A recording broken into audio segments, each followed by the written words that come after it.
Pemirsa, menurut Wakil Ketua DPR yang juga politikus Gerindra, Fadlizon, penangkapan dan penetapan tersangka kepada sejumlah aktivis dianggap membungkam kritik dan kebebasan berpendapat.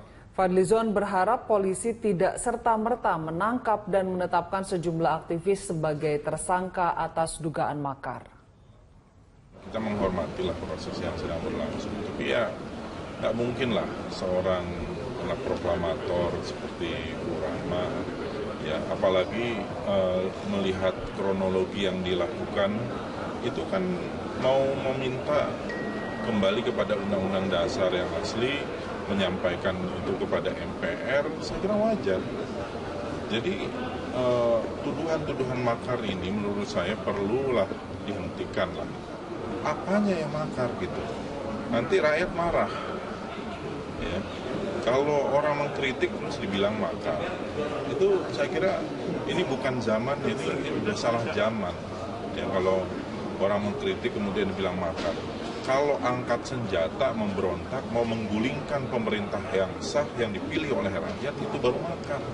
Tapi kalau orang cuma kongko-kongko sambil minum kopi ngomong. Lantas seperti apa jalannya pemeriksaan terhadap Ihsanuddin Nursi di Polda Metro Jaya? Guna mengetahuinya kami telah terhubung dengan reporter Kezia Netania dan juru kamera Said Kutub. Kezia, apakah pemeriksaan masih berjalan atau sudah selesai? Ya, selamat sore Ani. Memang sejak mendatangi Polda Metro Jaya sekitar pukul 10 pagi tadi, saat ini Ihsanuddin Nursi masih menjalani pemeriksaan di dalam Polda Metro Jaya. Ihsanuddin Nursi hari ini dipanggil sebagai saksi terhadap Rahmawati Soekarno Putri, juga 7 orang tersangka lainnya yang telah ditetapkan oleh Polda Metro Jaya sebagai tersangka dari dugaan makar yang rencananya akan dilakukan tanggal 2 Desember yang lalu. Memang pemanggilan Ihsanuddin Nursi yang adalah ahli ekonomi Indonesia ini adalah karena Polda Metro Jaya menilai adanya informasi yang Ihsanuddin ketahui terkait dengan beberapa pertemuan yang dilakukan oleh beberapa tersangka seperti Rahmawati Soekarno Putri, kemudian Ratna Sarumpait di Rumah Amanat Rakyat di Jalan Cut Nyak-Din, Jakarta. Selain itu, di Rumah Amanat Rakyat ini dapat kami informasikan bahwa Rumah Amanat Rakyat ini merupakan sebuah rumah yang dibangun atau dibentuk untuk mewadahi aspirasi rakyat terhadap pemimpin Jakarta. Namun selama ini memang dari beberapa aktivitas yang dilakukannya, Rumah Amanat Rakyat ini menjadi sebuah tempat di mana ada orang-orang yang menolak Basuki Cahayapurnama atau Ahok sebagai calon pemimpin DKI yang berikutnya. Ani. Kezia, materi apa saja yang ditanyakan penyidik terhadap Nursi?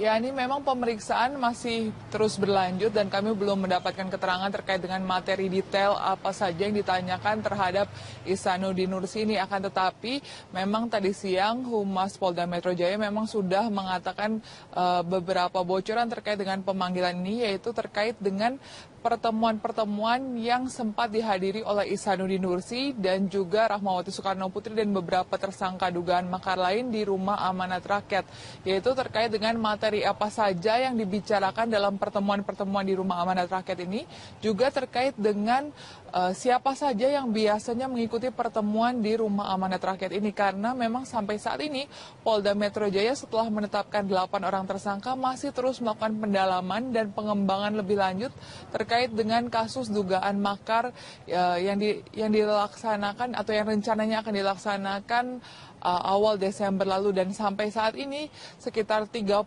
orang saksi sudah dipanggil oleh Polda Metro Jaya selama kurang lebih 1 bulan ke belakang ini untuk melakukan pendalaman dan pengembangan lebih lanjut tersebut. Ani. Baik, terima kasih banyak atas laporan Anda, Kezia Netania dan juga Said Kutub. Selamat kembali bertugas. Pemirsa, ekonom Indonesia Ihsanuddin Nursi dipanggil sebagai saksi oleh penyidik Polda Metro Jaya. Ihsanuddin akan dimintai keterangan dalam kasus dugaan makar. Untuk mengetahui informasi selengkapnya, kita akan bergabung dengan reporter Pramadika Samudra dan juru kamera David Sibarani langsung dari Polda Metro Jaya. Prama, apakah Ihsanuddin Nursi sudah datang memenuhi panggilan penyidik Polda Metro Jaya saat ini? Ya, pemirsa, hingga menjelang pukul 11.30 waktu Indonesia Barat saat ini belum juga tiba ekonom Indonesia Ihsanuddin Nursi terkait yang harusnya diperiksa pada pukul 10 tadi terkait dengan kasus dugaan makar.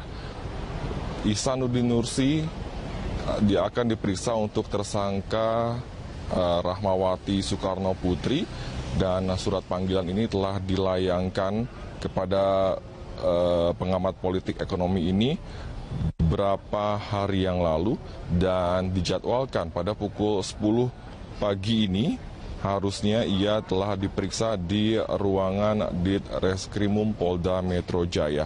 Pemeriksaan terhadap Ihsanuddin ini berkaitan dengan pertemuan-pertemuan yang digelar para tersangka yang diduga membicarakan rencana makar. Seperti diketahui, Ihsanuddin masuk salah satu pembicara di Rumah Amanat Rakyat, di mana penyidik ingin mengetahui apa saja yang dibicarakan oleh Ihsanuddin pada saat itu. Sejauh ini, Eliza telah ada 8 tersangka dalam kasus dugaan makar, yaitu Sri Bintang Pamungkas, Eko, Aditya Warman, Kiflan Zain, Firza Hussein, Rahmawati Soekarno Putri, Ratna Sarumpait, dan juga Hati. Dalam kasus dugaan makar ini, polisi telah memeriksa sejumlah saksi, termasuk diantaranya adalah Wakil Bupati Bekasi Ahmad Dhani dan juga suami calon Wakil Gubernur DKI Jakarta Silviana Murni Gede Surjana. Dhani diperiksa beberapa waktu yang lalu, dan pada saat itu ia mengaku diperiksa terkait dengan rencana kegiatan yang akan dilakukan pada 2 Desember silam bertepatan dengan aksi Super Damai 212. Dalam kasus itu, Dhani masih sebagai saksi, meskipun Kapolda Metro Jaya Irjen Pol Muhammad Iriawan sempat mengatakan bahwa ada indikasi bahwa Dhani terlibat dalam makar. Namun tentunya dibutuhkan bukti-bukti pendukung untuk menaikkan status hukum dari Ahmad Dhani itu sendiri. Sementara itu, Gede Sarjana yang juga diperiksa untuk tersangka lainnya dalam kasus dugaan makar, yaitu salah satunya adalah Jamran. Ia mengatakan ia mengaku memang mengirimkan sejumlah uang, yaitu sebesar 10 juta rupiah kepada Jamran. Namun uang tersebut dikatakan Gede bukanlah untuk makar, melainkan untuk membantu biaya berobat istri Jamran yang kala itu sedang sakit. Hingga saat ini polisi telah meminta keterangan 30 saksi atas kasus dugaan makar. Dan dari 11 orang yang ditangkap pada 2 Desember lalu itu, 7 di mereka telah ditetapkan sebagai tersangka. Eliza Hasan. Selain kasus makar atau dugaan makar ini, apakah hari ini juga ada pemeriksaan untuk kasus lain yang ditangani oleh Polda Metro Jaya?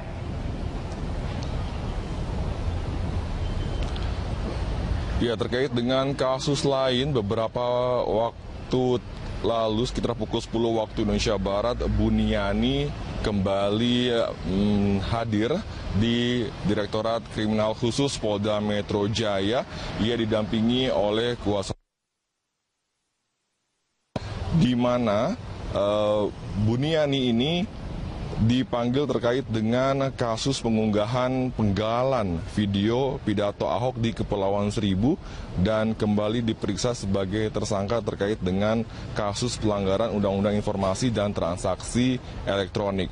Buni mempertanyakan nasib berkas pemeriksaan yang telah dilimpahkan ke Kejaksaan.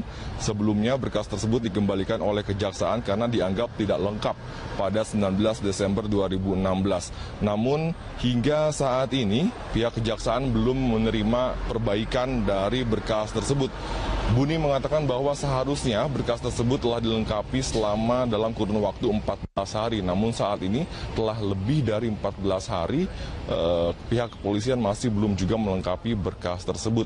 Dan Buni juga menyatakan bahwa menurutnya ini merupakan kelalaian ataupun kesalahan prosedur yang dilakukan oleh pihak kepolisian karena seharusnya tidak ada pemeriksaan lagi setelah masa 14 hari dari perbaikan berkas perkara tersebut. Nah, berikut pernyataan Buniani di Polda Metro Jaya. Polisi itu tidak bisa memenuhi 14 hari untuk memperbaiki berkas. Nah, kalau tidak bisa memenuhi 14 hari, itu berarti kalau saya dipanggil sekarang itu sudah menyalahi aturan. Itu menyalahi aturan yang pertama itu KUHP pasal 138, nanti teman-teman lihat, itu KUHP, itu menyalahi. Dan yang kedua, itu menyalahi peraturan kejaksaan nomor 36 tahun 2011, pasal 12 ayat 5, pasal 4 dan 5. Itu yang disalahi oleh polisi kalau mau memeriksa saya hari ini, tetapi saya tetap datang sebagai warga negara yang baik. Ya, untuk sementara demikian informasi yang dapat kami sampaikan dari Polda Metro Jaya. Kita kembali ke studio Eliza Hasan. Baik, terima kasih Pramadika Samudra untuk informasinya melaporkan langsung dari Polda Metro Jaya. Dipersembahkan oleh Ihsanuddin Nursi memenuhi panggilan Polda Metro Jaya untuk menjalani pemeriksaan. Pria yang pernah mengajukan diri sebagai calon gubernur DKI Jakarta ini diperiksa atas dugaan makar. Hal ini disampaikan oleh Kabid Humas Polda Metro Jaya terkait pemeriksaan. Dalam pemeriksaan ini, Nursi diperiksa sebagai saksi terkait kasus dugaan makar dengan tersangka Rahmawati Soekarno Putri. Nursi diperiksa untuk dimintai keterangannya terkait pertemuan di rumah amanat rakyat di kawasan Menteng beberapa waktu lalu. Hingga kini polisi menetapkan 8 orang tersangka atas dugaan makar.